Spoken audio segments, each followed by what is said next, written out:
మా love story మీకు వినాలన్నా ఉంటే ఈ వీడియో అయితే ఫుల్గా అయితే చూడండి. హలో మా అమ్మ బ్రోస్, ఏంటంటే ఎలా పొద్దున్నే లేసాడు అనుకుంటున్నారా? నేనైతే పొద్దున్నైతే షాప్కి అయితే వెళ్ళిపోతున్నాను. పొద్దున్నే మింగిల్ తినకూడదని, వంట చేత అయితే మింగిల్ తినకూడదని అయితే షాప్కి అయితే వెంటనే అయితే వెళ్ళిపోతాం. ఇవాళైతే మీ ఆవిడనైతే క్యారేజ్ అయితే పెట్టి మన క్యారేజ్ అయితే అన్నం అయితే కొంచెం పెట్టేసింది, కర్రీ అయితే వేసేసింది. మన ఛానల్లో అయితే 100 సబ్స్క్రైబర్స్కి అయితే మేమైతే దగ్గరలో ఉన్నాము. 100 సబ్స్క్రైబర్స్ అయిన వెంటనే మా లవ్ స్టోరీ అయితే చెప్తాం.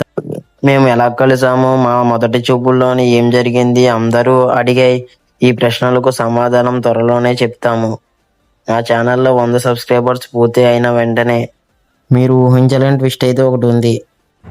మేము లవ్ చేసుకున్న ఫొటోస్ కూడా ఉన్నాయి, అవి అయితే కూడా పెడతాను. మేము చాటింగ్ చేసుకున్నవి చూస్తే మీకు మతి అయితే పోతుంది, మామూలుగా ఉండదు. మనోడైతే అగరత్తులు అయితే వెలిగించేస్తున్నాడు. పూజ అయితే స్టార్ట్ అయిపోయింది షాప్లో. మనోడైతే రాలేదు, మధ్యాహ్నం అయితే స్లీప్ వేస్తారు. చల్లబజ్జి అయితే అయితే నోట్లో వేస్తాం.